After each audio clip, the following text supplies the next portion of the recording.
You ask Tiger to solve. This deals with linear equations with one unknown. The final result is x equals -3/4. Let's solve it step by step. Group all constants on the right side of the equation. Subtract 27 from both sides. Simplify the arithmetic.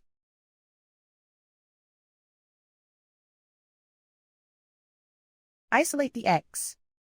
Divide both sides by 36. Simplify the fraction. Find the greatest common factor of the numerator and denominator. Factor out and cancel the greatest common factor. And so the final result is x equals -3/4.